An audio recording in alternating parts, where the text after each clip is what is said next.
This is the second lecture in photo history. We're going to talk about the earliest photography. It was considered a trade back then. Its representatives considered themselves artisans, not artists. Photography was a commercial art, and that serves a different purpose. Portraits. From the days of daguerre, photographers have sold portraits. In this way, it's an heir to painting. You're there to take the picture. Photographers to this day are present at all of our rites of passage. Generations of photographers have earned their living from portraits. From sitting in front of the camera to weddings to graduations, you've been there along with the photographer. These are some of the earliest daguerre cameras. Aren't they absolutely lovely? We're going to just roll through some images. I want you to look how beautiful they are. Maybe the guys who weren't the artists, their work didn't survive, but much of what we have to this day, they were artists. But that fight comes later. There are other commercial brands of photography: machines, products, buildings, fashion, advertising, travel. But even photojournalism was considered an applied trade. Nobody was calling the guy behind the camera an artist. I think a lot of it has to do with the commission structure. It really governs most photography. There were exceptions. There were people from wealthy families who could do as they pleased. There was Letigue, a French photographer known as an early art photographer from a very wealthy family. He did delightful photos, which you will see later. There was Man Ray. But the idea that photography was art wasn't immediately apparent. Photography has been a child of technology ever since it was patented in 1839. In the mid-19th century, exposures were measured in hours and minutes. Constant advances in emulsions, equipment, and optics opened new worlds rapidly. It was 1924 when the small format Leica started production and led to a new profession, photojournalist. With the portable Leica, the photographer became the reporter of the world's happenings. The transmitter of history, the documenter of wars, politics, disasters, feats of engineering, and royal celebrations. The portrait was now democratic. Every family now had them. That's Edgar Allan Poe, by the way. The stereographic imitation of three-dimensional space astonished and delighted. Oliver Wendell Holmes bestowed upon photography the ultimate accolade, that it was the recording angel, seeing all. This is how you put together the daguerreotype. It's not like what we have now. It's a whole different complex process. It's really a positive that when you put against the black, you see the negative. I just said that wrong. It's a negative that when put against the black, you see the positive. People want art to interpret the mysteries of the soul, express emotions, passions, awe, or fright, to create beauty, to pay homage to nature, to explore dark secrets. That's what painting and sculpture did. How could an insensate machine that collected light from whatever was in front of it, how could that passive instrument pretend it could be an agent of creativity and art? In the early days, photographers imitated painters. There was Oscar Reislander. He created these intricate moralizing tableaus. We're still looking at travel here. But he would assemble posed pictures into a multi-negative pastiche. They were truly awful, as evidenced here. They were morality tales using the new medium. Here's another.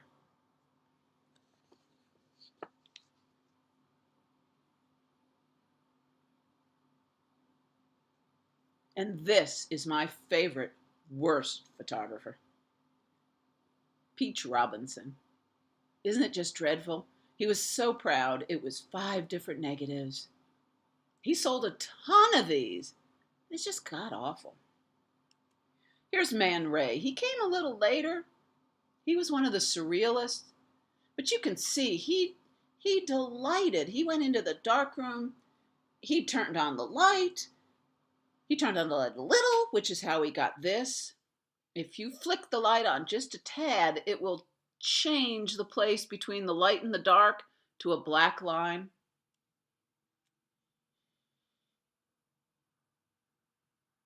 Wonderful work. Wonderful work.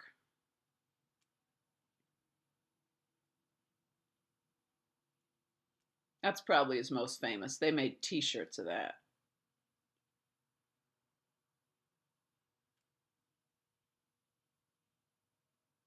He was always at play.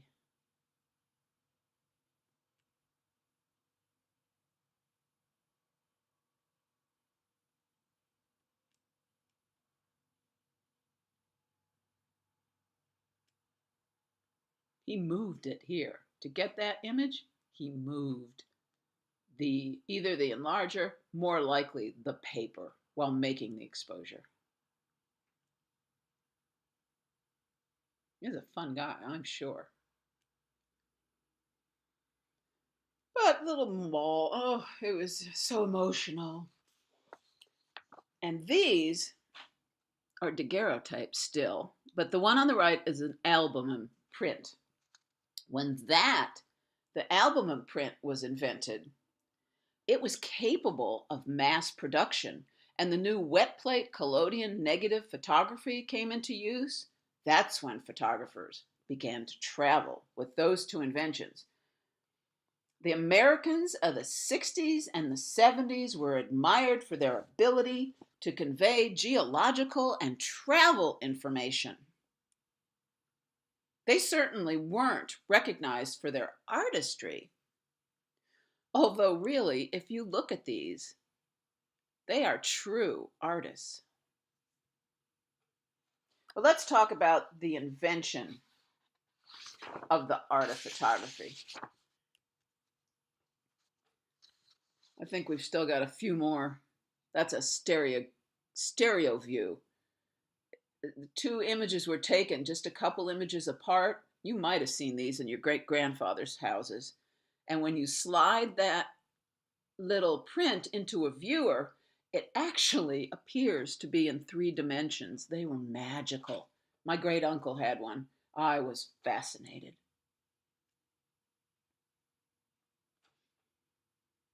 First person known to record the camera image by the action of light was Thomas Wedgwood, son of the famous potter. He used a camera obscura to make sketches of country houses for use on the family pottery. He knew of the work of Johann Heinrich Schultz, a German natural philosopher. In 1727, while experimenting with luminous substances, he was trying to repeat an experiment by Christopher Adolph Baldwin, who was trying to trap the universal spirit. He made an accidental discovery. The aqua regia he was using was impure. It contained silver. To his amazement, the compound turned deep purple when exposed to the sun's rays. Exposure to the heat of the fire did no such thing, so Schultz knew it must be the light. He renamed the light-sensitive compound Scoptophorus, bringer of darkness, and published his findings under the catchy title Scoptophorus discovered instead of phosphorus or a noteworthy experiment of the action of the sun's rays. Chemists began to repeat the experiment, and the results became well known throughout Europe. There was a huge demand for pictures from the rising middle classes at the turn of the 18th century. Lithography was invented, wood engraving was revived, pictures could be endlessly duplicated using those methods. There was a mechanical device used extensively for portraits.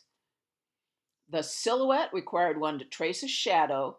This is a physio-no-trace. It produced a miniature copper plate from which duplicates could be made. The sitter's profile was traced through a movable device connected by levers to a stylus that recorded on a reduced scale its every movement in ink on a copper plate, which was then engraved. This was invented in 1786. There was the camera Lucinda and its prism, designed by the English scientist William Hyde Wollaston in 1807. Then came Wedgwood. He could make the print, he could show it to his friends by candlelight, but he could not make the image permanent. Joseph Niepce of France was more successful. The first fixed image we have of his is from 1827. But his letters show he was having success a decade earlier. When lithography was introduced in France, he took a look at the heavy stones in use and proposed that they be replaced with metal plates.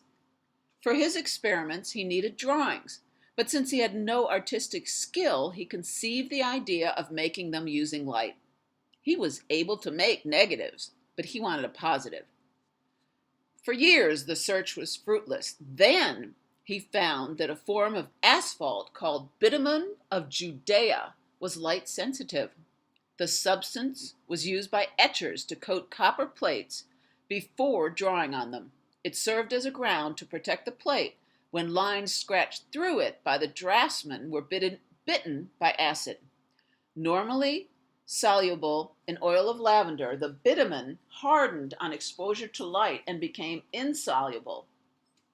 Niepce made copies of engravings by oiling them and placing them in contact with the sensitized plates. I got a little ahead of myself. Here's his first image from 27. You can see that the light is on both sides. That's because it was an 8-hour experiment.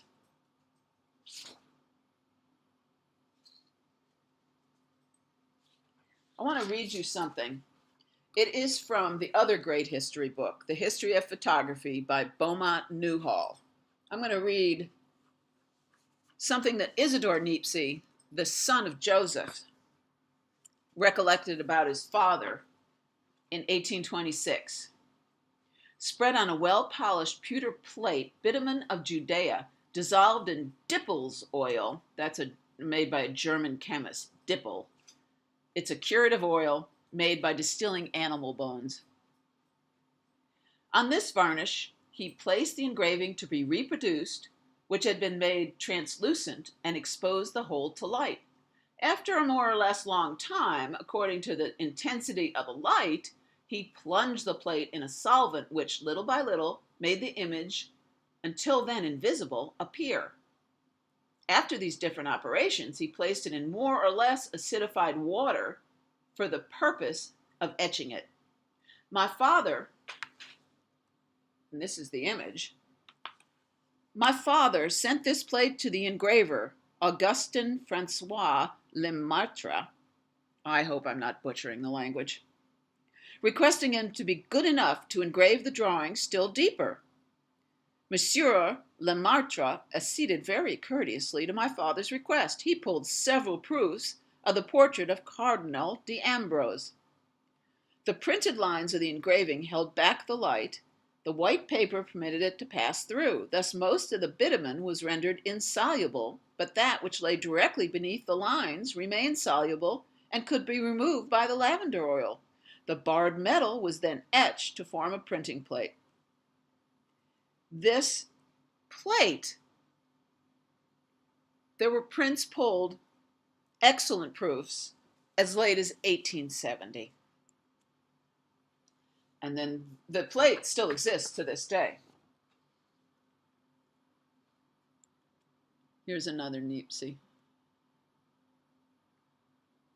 He called them heliographs. These were the first of the photomechanical techniques that were soon to revolutionize the graphic arts by eliminating the hands of man in the reproduction of pictures of all kinds. Niepce's contribution involved a principle that was basic to further techniques: the differential hardening by light of a ground that would control the etching an exact counterpart of the image. Niepce now coated plates and tried to record images. One remains. From that early time, his window at La Grasse in 1827. The exposure was said to have lasted 8 hours. You can see the sun move from one side of the frame to the other. Niepce traveled to Paris to visit his brother in 27. He stopped to visit the painter Louis Daguerre, who was also researching capturing the camera's image. They went into business together. They signed a 10-year agreement. Daguerre talked Niepce into waiting to publish his results. But after 4 years, Niepce was dead, and Daguerre went on to take most of the credit. By the way, as early as photography began, they started fooling with it. They started seeing images, of course, of Jesus superimposed on leaves. There was a great scandal when a couple of sisters claimed to have captured fairies in their garden on photographic images. They had, of course, forged them in the darkroom, but they were a tremendous success, and people really believed. And naughty pictures, too, came into use about this time. As soon as they invented the field, they came into use, too. But there's none on here. This is Fox Talbot.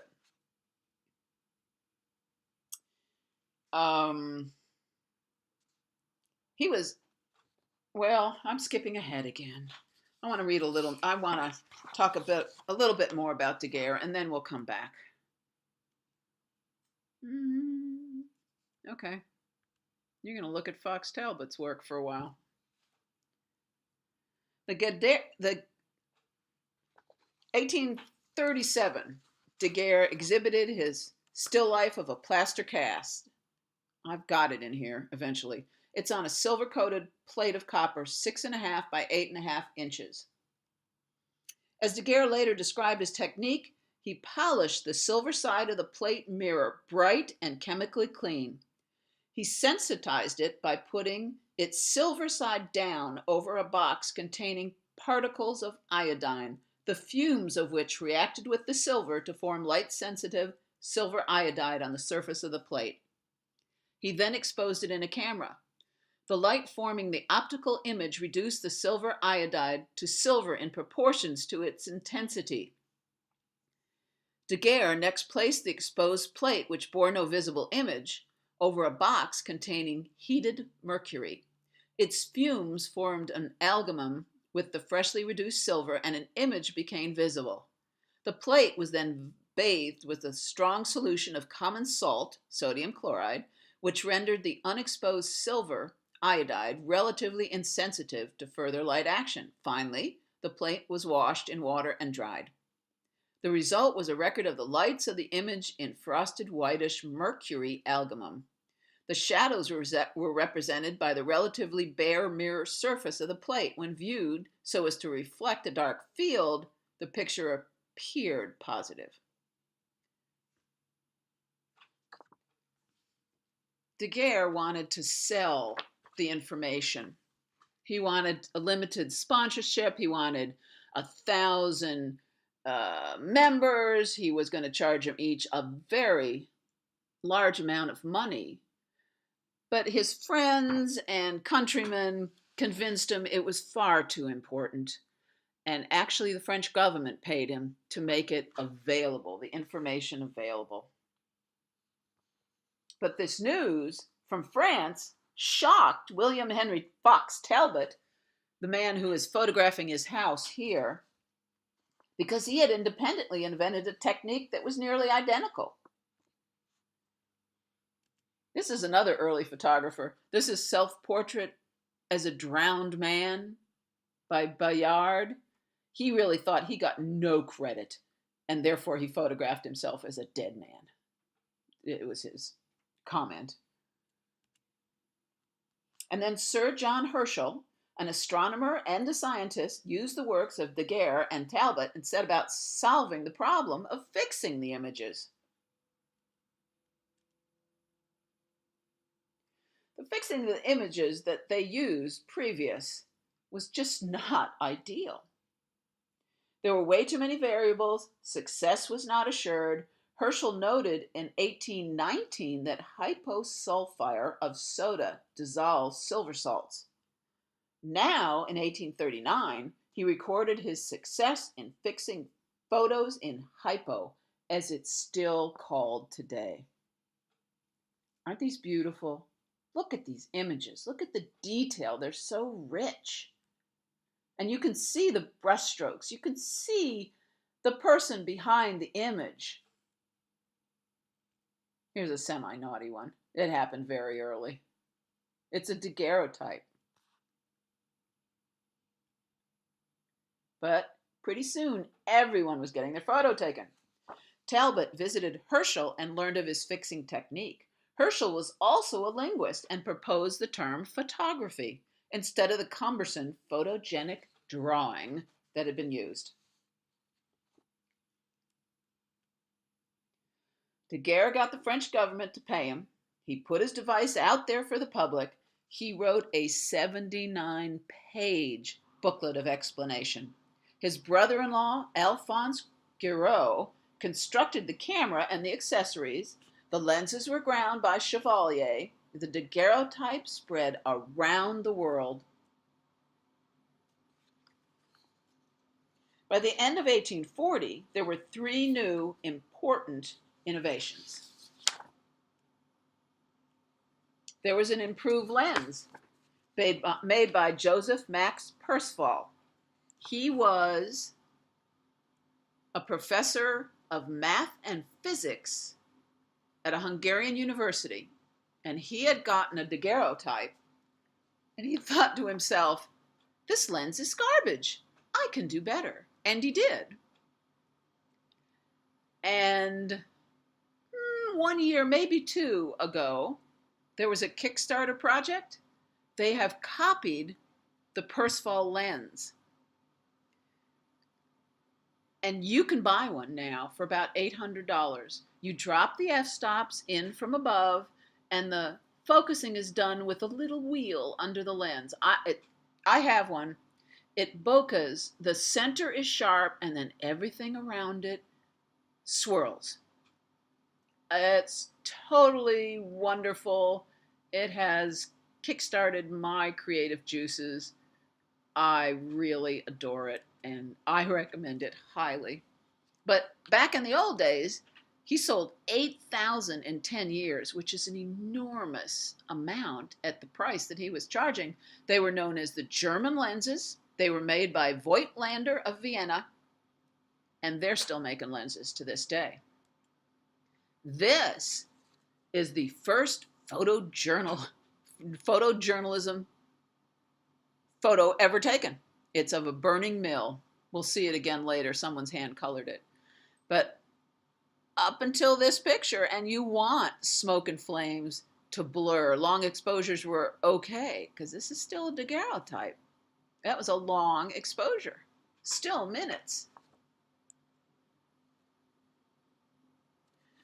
The other thing that happened was the light sensitivity of the plates was increased by coating the iodized surface with halogens other than iodine.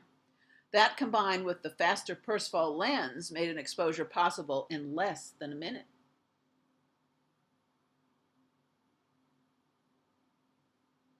Here's one of those chemists at work.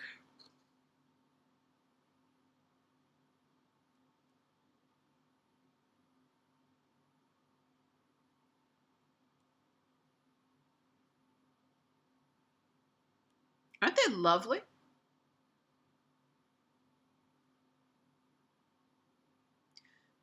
This is a fox Talbot. You know, when they made these pictures, everything had to be done right away. The plates quite frequently were wet plates, so you couldn't expose the plate and wander back to your studio later to develop it. You had to expose this plate and then process it right away.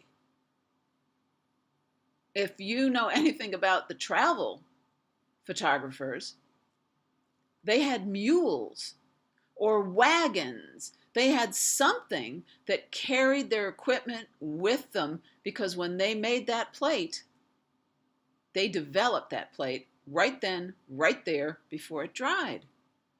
Which, when you think about these guys going off, here's a lovely advertisement for a daguerreotypist. Going off, this is an easy one. Well, not really. I mean, he had to take everything with him when he photographed Niagara Falls, or when he photographed the ruins in Egypt or Rome. Everything went with him. When you went into the backcountry to photograph Yellowstone, you had to take mules carrying your darkroom. And then, of course, hand coloring. But the early images, a third thing that happened to make them better, the tones were enriched by gilding the plates in gold chloride. As soon as these improvements were made, photo studios opened all over the world. But despite its popularity, the daguerreotype was doomed. It didn't duplicate. It was fragile. It had to be kept under glass. It had to be framed, and it was expensive. But even though it was expensive, people had their picture taken with their favorite things. In this case, his favorite thing is his gun and his dog. So what has changed? This is, of course, the stereoscopic type of image, which would look 3D when you looked at it through the viewer. Now, this person in Egypt, he's got to have all that equipment with him to process this. This was not easy. This was intrepid. But I have to tell you, by 1856, at the annual exhibition of the Photographic Society of London, 606 images were on display. Only 3 were daguerreotypes. In America, the process survived a little bit longer, but by 1864, the profession of daguerreotypist no longer appeared in business directories. Now, not everything has to be silver. This is a cyanotype. And you can use different chemicals to make different inks and paints light sensitive. And that's what someone did here. I think you may have seen this one before. But this is the slide I'm going to end with. And we'll have another lecture coming up in about a week. I hope you enjoyed it. I hope you learned something. Later.